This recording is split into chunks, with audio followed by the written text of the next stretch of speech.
नमस्कार दोस्तों, 4 सवाल। अगर इन 4 सवालों के जवाब आपके पास हैं तो शायद यह वीडियो आपके लिए नहीं है। क्या आपको मालूम था कि राहु और केतु का उदय समुद्र मंथन से जुड़ा हुआ है?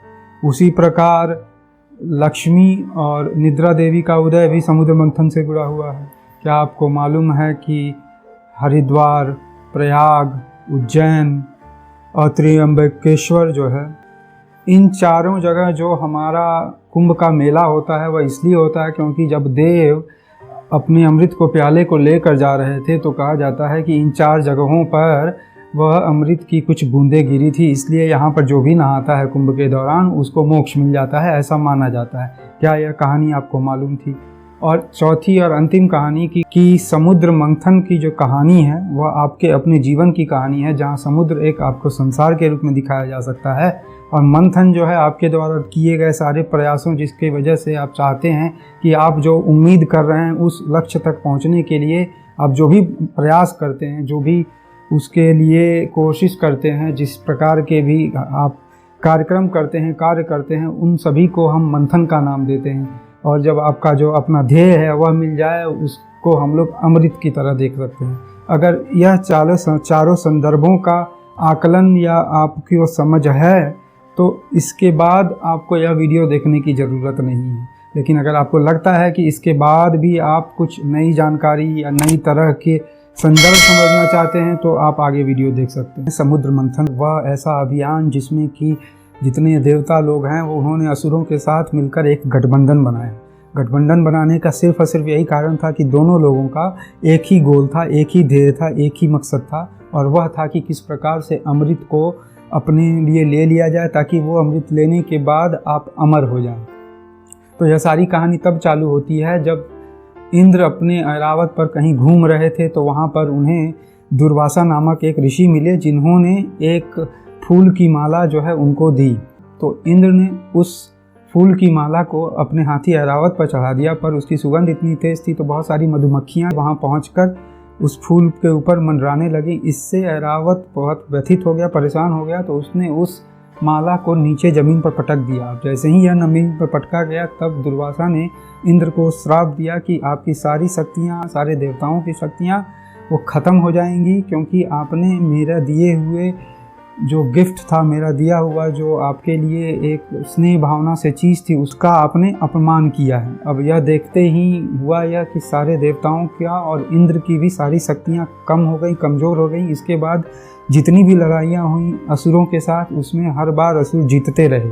यह इसीलिए हो पाया क्योंकि उनकी सारी शक्तियाँ ख़त्म हो गई थीं और इधर जो है असुरों के देवता बलि जो हैं बाकी असुरों के साथ मिलकर देवताओं को हर जगह हराने लगे। और अंत में यह हुआ कि बलि सारे तीनों लोकों के राजा बन गए। अब यह देखने के बाद इंद्र अपने बाकी देवताओं को लेकर विष्णु के पास पहुँचे। भगवान विष्णु ने उन्हें यह बताया क्योंकि फ़िलहाल आप लोगों की सारी शक्ति कम हो चुकी है तो अभी फ़िलहाल आप लोगों को सिर्फ और सिर्फ एक ही उपाय है, और वह उपाय है कि आप किस प्रकार से जाकर असुरों के साथ एक समझौता करें, उनके साथ एक सौहार्दपूर्ण माहौल में अपने चीज़ों को आगे ले जाएं। अब यह सुनने के बाद इंद्र को और बाकी देवताओं को लगा कि बात बिल्कुल ठीक है क्योंकि अभी उनकी शक्ति इतनी है नहीं कि वह असुरों से लड़ नहीं पाएंगे, और लड़ेंगे भी तो उसमें हार ही मिलेगी, तो उससे बेहतर है कि उनके साथ मिलकर काम किया जाए। तो इस प्रकार भगवान विष्णु ने दोनों लोगों को, असुरों को और देवताओं को एक साझा कार्यक्रम दिया जिसमें कि उन्हें समुद्र मंथन करने के लिए कहा गया। अब समुद्र मंथन करने के लिए सबसे पहले तो मथने के लिए जो खंभा चाहिए होता है उसकी ज़रूरत पड़ी। तो समुद्र मथने के लिए दार्चल नामक पर्वत को लाया गया, लेकिन जब रास्ते में ये लोग ले जा रहे थे बहुत सारे देवता लोग, बहुत सारे असुर लोग, उसको उठाने के दौरान बहुत लोग घायल हो गए, बहुत लोगों की मृत्यु हो गई। तो यह देखकर भगवान विष्णु ने अपने गरुड़ को भेजा। गरुड़ ने उस पर्वत को उठाकर समुद्र के बीच में ले गए। अब बात आई कि उसको नीति का काम कौन करेगा, तो उसके लिए भगवान विष्णु ने शिव के जो थे वासुकी को प्रार्थना की कि आप इसमें अपना सहयोग दीजिए, और उसके बाद जब भी समुद्र मंथन के बाद जो अमृत निकलेगा उसमें आपकी भी हिस्सेदारी होगी। तो इस बात को सुनते हुए वासुकी ने इस बात के लिए ओके बोल दिया, मतलब इस बात को वह मान गए और उन्होंने नीति का काम करने के लिए तैयार हो गए। तो अब मंथन के बाद यह हुआ कि सबसे पहले जो चीज़ निकली उसे हलाहल, जो कि विष होता है, जिसको जिसको निकलने के बाद सारे राजाओं के, सारे असुरों की शक्तियाँ कम होने लगी। यह देखते हुए फाइनली भगवान शिव को उस हलाहल को, उस विष को अपने अंदर लेना पड़ा और वह लेकर उन्होंने अपने कंठ के अंदर उसको समाहित कर ले गए। पीने के दौरान कुछ बूंद जो है धरती पर भी गिरा। उसी वजह से जितने भी बाकी डंक मारने वाले भिक्षु हैं या जो भी हैं, कहा जाता है कि वह उन्हीं के विष के कारण वह विषैले हो गए हैं। अब क्योंकि उन्होंने अपने, शिव जी ने अपने गले के अंदर ही उस सारे विष को रोका हुआ था, इसीलिए उनको नीलकंठ कहा जाता है। फिर से मंथन चालू हुआ। उसके बाद वहाँ पर बहुत सारी चीज़ें निकली। 3 देवियाँ निकली, लक्ष्मी निकली जो कि विष्णु की पत्नी बनी, बाकी बहुत सारे अप्सराएं निकली वो जो देवलोक में गई। उसके बाद वरुणी निकली। इसी तरह मिला जुला के टोटल 14 रत्न मिले। इसी में कौस्तुभ मणि एक है जो कि भगवान विष्णु ने ले लिया। उसके बाद ऐरावत निकला और बहुत सारे हाथियार निकले जिसको कि इंद्र ने ले लिया, और चंद्र निकला जिसको कि भगवान शिव ने ले लिया। धन्वंतरी निकले जो कि देवताओं के लिए वह वैद्य का काम करते हैं। तो बलि नाम के राजा ने उच्चैश्रवस करके नामक जो घोड़ा था जिसके 7 मुंह थे और एक उजला शरीर था, इस घोड़े को बलि ने अपने साथ ले लिया। कामधेनु जो थी, वो जो सुरभि, जो इच्छाधारी ऐसी गाय थी जिससे कुछ भी आप इच्छा प्रकट करें वह आपके सामने दे देती थी। तो इसके लिए उसको जो है ऋषियों को दे दिया गया ताकि वह उससे घी निकाल कर सब अपने हवन यज्ञ में उपयोग करें। तो पंचजन्य निकला जिसको कि विष्णु ने ले लिया। उसके बाद निद्रा देवी पर निकली। तो आप देखेंगे कि जब समुद्र मंथन हुआ तो इसके बाद जो है बहुत तरह की चीज़ें मिली और बहुत सारी चीज़ों का जो भागीकरण जो हुआ, डिस्ट्रीब्यूशन जो हुआ, वह अलग अलग लोगों में हुआ। शिव जी में हुआ, विष्णु में हुआ, इंद्रलोक में हुआ, और असुरों के राजा बलि भी ले गए, असुरों को भी दिया गया। तो इस प्रकार से वह सारी चीज़ें बांटी गई। अंत में जब धन्वंतरी अमृत का प्याला लेकर बाहर निकले तो असुरों ने उन्हें अपने कब्जे में कर लिया। तो यह देखते हुए इंद्र और बाकी देवता फिर विष्णु के पास गए। विष्णु ने इस बार अपने आप को मोहिनी के रूप में ले गए जो कि एक सुंदर युवती थी। वह उनके जैसे ही मोहिनी को बाकी असुरों ने देखा तो वह उस पर सम्मोहित हो गए और वह फिर वही सब करने लगे जो कि वह कह रही थी। तो इतना देखने के बाद मोहिनी ने कहा कि देवताओं की एक अलग कतार होगी और असुरों की एक अलग कतार होगी। तो उन्होंने बताया, मोहिनी ने बताया कि पहले वह देवताओं को अमृत बांटेंगी, उसके बाद फिर वह असुरों में देंगी। इस बात को सुनते हुए सम्मोहित होकर असुरों ने हाँ बोल दी। तो जैसे ही यह अमृत बांटने का कार्यक्रम चालू हुआ तो स्वर भानु नामक एक दैत्य को यह मालूम चल गया कि यह मोहिनी नहीं है, विष्णु है। तो उसने तुरंत अपने आप को देवता के रूप में लगाकर देवता की कतार में बैठ गया। लेकिन कुछ देर बाद ही जैसे ही वह पीने लगा तो तुरंत चंद्र को और सूर्य को यह समझ में आ गया कि यह तो दैत्य है, और उन्होंने जाके भगवान विष्णु को बताया जिन्होंने उसे अपने चक्र से, सुदर्शन चक्र से उसके शरीर को 2 भागों में काट दिया। अब उसी में से जो सर वाला हिस्सा होता है उसको हम लोग राहु कहते हैं और शरीर का जो भाग बचा रह जाता है उसे हम लोग केतु कहते हैं। तो इस प्रकार से राहु और केतु का जन्म हुआ था।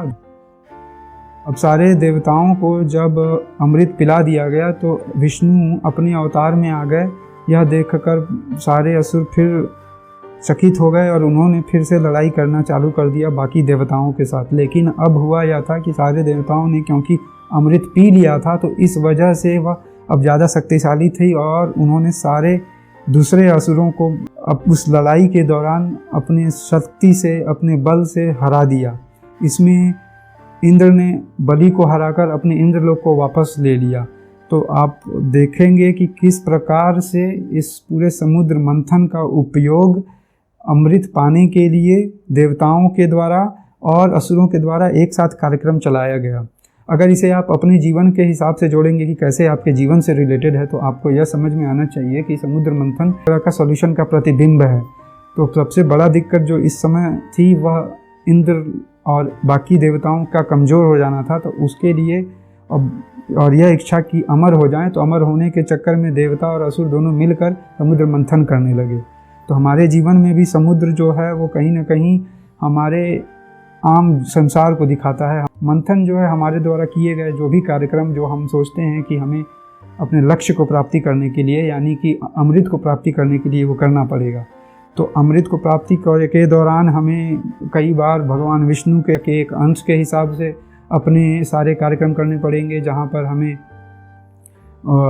मंदरचाल नामक पर्वत को या फिर वासुकी नामक नाग को समझाना या फिर असुरों को समझाना बुझाना, यह सब करना पड़ेगा। बाकी दूसरे समय जब यह कार्यक्रम होगा तो बहुत बार आपको अपने बहुत सारा विष निकलेगा, आपको इस काम को करने के दौरान बहुत सारे नेगेटिव फीलिंग्स आएंगी। तो इसलिए उस समय आपको शिव के अंश में आपको खुद को प्रतिबिंबित करना पड़ेगा और अपने सारे वह अपने ऊपर सारे जिस तरह के गलत विचार आ रहे हों, बल्कि दूसरों के द्वारा जो गलत बातें बोली जा रहे हों, उसको बिना रिएक्ट किए हुए उसको पी जाने की क्षमता को ही हम लोग भगवान शिव के अंश के रूप में ले सकते हैं।